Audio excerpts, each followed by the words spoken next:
C'est un entretien très attendu sur le continent et dans le monde.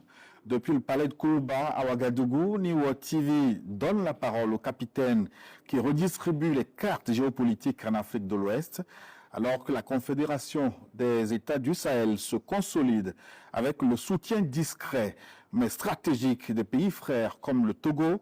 Le capitaine Ibrahim Traoré fait face à des défis immenses: sécurité, pression diplomatique et attente d'une jeunesse qui voit en lui un dernier rempart. Pour recevoir la lumière sur ces différents sujets, soyez les bienvenus à cet entretien exclusif avec le leader de la Révolution progressiste populaire, le président du Faso, chef de l'État, le capitaine Ibrahim Traoré.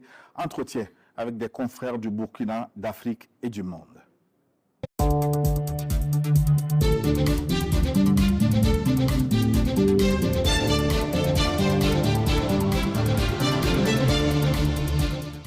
Ouvrons donc ce chapitre avec l'actualité africaine. Et une fois n'est pas coutume, on commence avec vous.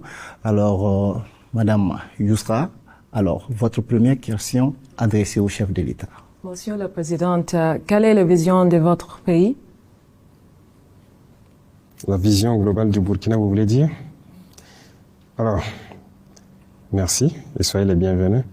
Et je pense que vous êtes dans le pays qui prône aujourd'hui la souveraineté nationale, l'indépendance totale. Parce que vous n'êtes pas sans savoir que notre pays a été colonisé comme beaucoup de pays africains, mais aujourd'hui nous sommes en train de nous exprimer. Et donc la lutte pour la souveraineté et l'indépendance sont donc le moteur de notre combat. Merci. Que signifie votre révolution en pratique? S'agit-il d'une révolte contre l'Occident ou d'un changement national interne? Révolte contre l'Occident, non. L'Occident, il ne faut pas mélanger les choses. J'aime dire de faire la distinction en tant que révolutionnaire entre les peuples et les politiques. Ils sont nombreux en Europe, en Occident, qui nous soutiennent dans notre combat. Nous voyons à travers les peuples. Et nous voyons même à travers vos plateaux télé et tout, beaucoup de gens qui interviennent, qui soutiennent notre combat de liberté. Et je pense que tout le monde y a intérêt. Mais maintenant, les politiques de certains pays peuvent être opposés à notre idéologie. Et la révolution, logiquement, va combattre cette idéologie. Parce que nous voulons nous affirmer.